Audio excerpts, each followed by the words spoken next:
असंख्य जनमानस के आराध्य प्रभु श्री राम का भव्य मंदिर अयोध्या में बन रहा है। प्राण प्रतिष्ठा हो चुकी है, लेकिन इस बीच अयोध्या में राम मंदिर के मुख्य पुजारी आचार्य सत्येंद्र दास ने इस बात को कहा कि बारिश होने की वजह से गर्भगृह में कुछ पानी की बूंदें पड़ी, यानी पानी टपका। उसके बाद ट्रस्ट ने और मंदिर निर्माण समिति ने इस बात को कहा कि निर्माणाधीन मंदिर है, अभी ऊपर के तल का निर्माण हो रहा है और उसमें कई काम चल रहे हैं, इसलिए ऐसा संभव हुआ। लेकिन मंदिर के हर तल की वाटर प्रूफिंग की जा रही है। लेकिन किस तरह से ये बन रहा है और किस तरह से इस तरह की जब कोई भव्य इमारत बनती है, इस तरह से जब कोई भव्य मंदिर बनता है तो उसमें काम होता है, उसको समझने के लिए हम बात करेंगे जाने माने आर्किटेक्ट डॉक्टर के अस्थाना जी से, जिन्होंने लखनऊ में हाई कोर्ट से लेकर के संगीत नाटक अकादमी तक कई महत्वपूर्ण इमारतों के डिज़ाइन में अहम भूमिका निभाई है। सर, ये जो एक बात सामने आई है कि बारिश की वजह से पानी टपक रहा था, ऐसा आचार्य सत्येंद्र दास ने कहा, तो हम समझना चाहेंगे कि किस तरह से ये संभव है, आपके जहाँ तक बात ये समझ में आई। वास्तव में जब कोई बिल्डिंग अधूरी बनी हो और उसको ऑक्युपाई कर लिया जाता है, उसमें कुछ लोग रहने लगते हैं, जो भी उसका काम है वो करने लगते हैं, तो बड़ी समस्याएं आती हैं। पहली बात तो यही है कि जब बिल्डिंग आधी बनी है तो हो सकता है कुछ कमरों की छत पड़ी हो, कुछ की न पड़ी हो, किसी कमरे के सामने वरांडा बनना हो, अभी ना बना हो, तो जो पानी वरांडे तक आ सकता था वो फिर अंदर वाले कमरों तक आने लगता है। यहाँ राम मंदिर में भी जो गर्भगृह के सामने जो हॉल है उसके ऊपर अभी छत नहीं बनी है, उसके ऊपर वाले फ्लोर पर बड़ी बड़ी मेहराबें बनी हैं, तो कई बार बौछार का भी पानी इतना ज़्यादा होता है कि अंदर आके इकट्ठा हो जाए और लगता है कि पानी पता नहीं कहाँ से आ गया है। तो बनती हुई बिल्डिंग के अंदर पानी आने के दो तरीके हो सकते हैं। एक तो ये वाला हो सकता है कि धार के साथ पानी आए, दूसरा हो सकता है कि कहीं से रिसाव या सीपेज करते हुए थोड़ा थोड़ा पानी आए, वो फिर टपक जाए। जैसे आपने ये ड्राइंग जो बनाई है, क्योंकि सब कुछ जो आपके प्रोफेशन में है, आर्किटेक्चर में हम देखते हैं इस तरह से समझा जा सकता है, तो इसमें आपने इस चीज़ को बताया है, थोड़ा हमको समझा कर बताइए। जी, जब बिल्डिंग बन के तैयार होती है तो उसमें उसके ऊपर की जो टेरेस होती है उसका ट्रीटमेंट किया जाता है, उसमें वाटर प्रूफिंग की जाती है, उसमें स्लोप बनाया जाता है जिससे पानी कहीं इकट्ठा न हो। और किसी भी बिल्डिंग में, चाहे वो मंदिर हो या कोई भी बिल्डिंग हो, उसमें सबसे बड़ी समस्या ये होती है कि अगर पानी कहीं रुक गया तो फिर पानी वो सीप करता है, सीपेज होती है उससे। तो पहला सिद्धांत यह है कि छत के ऊपर पानी रुकना नहीं चाहिए।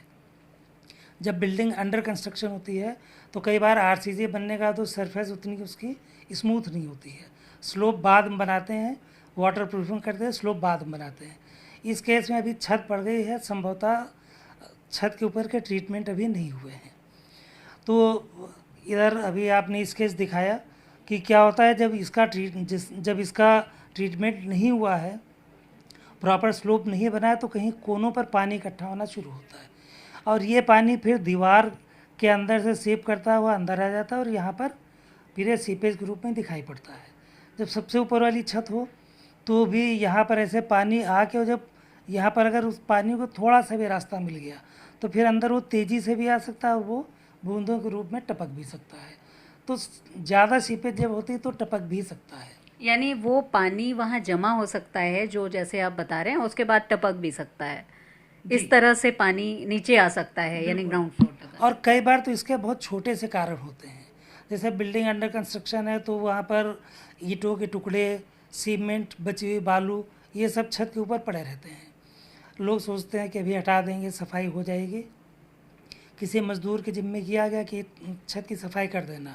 अब उसने छत की सफाई नहीं की, अब वो बालू उड़ती हुई, सीमेंट के वो उड़ते हुए और जहाँ नाली का वो बना है वहाँ तक पहुँच गया।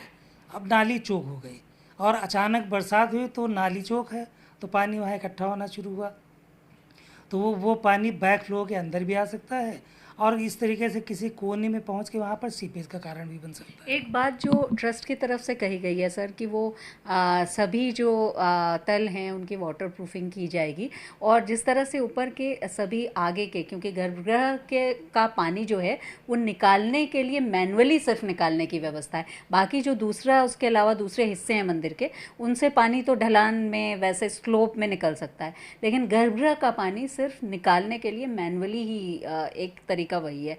तो आपको क्या लगता है कि ये इस तरह की स्थिति बनी? पहली बात तो वाटर प्रूफिंग की है। तो वाटर प्रूफिंग तो जब बिल्डिंग तैयार होती है हर सरफेस की जाती है, हॉरिजॉन्टल सरफेस की भी, वर्टिकल सरफेस की भी। जो दीवारें होती हैं, जब साधारण बिल्डिंग होती है उनमें प्लास्टर होता है, तो प्लास्टर को इस तरीके से फिर उसके ऊपर पेंट होता है। तो इस तरीके से बनाते हैं कि दीवारों पर पानी ना रुके।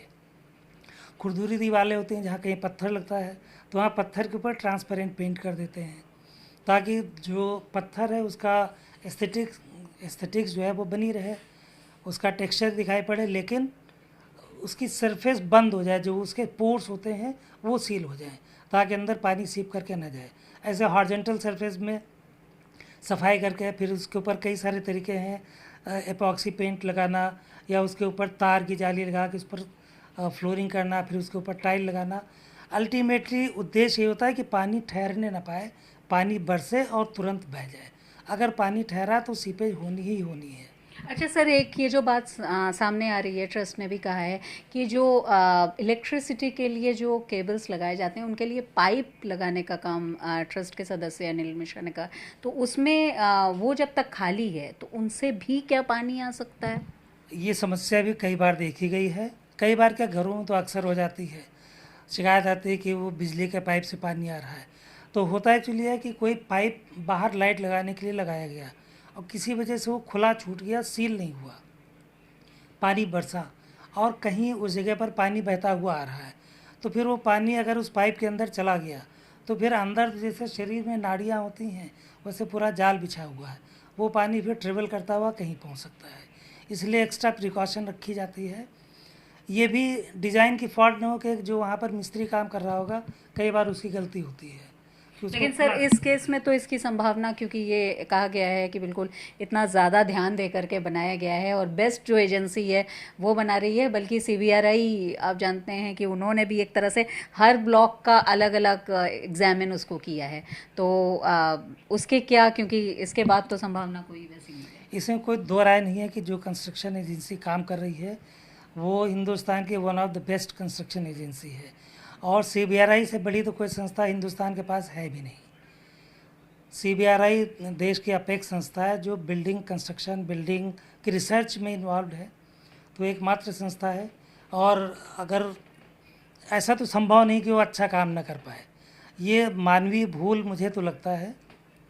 अगर बिजली के तारों से, बिजली के पाइप से पानी जा रहा है तो किसी इलेक्ट्रीशियन की गलती है, डिज़ाइन की गलती तो नहीं हो सकती।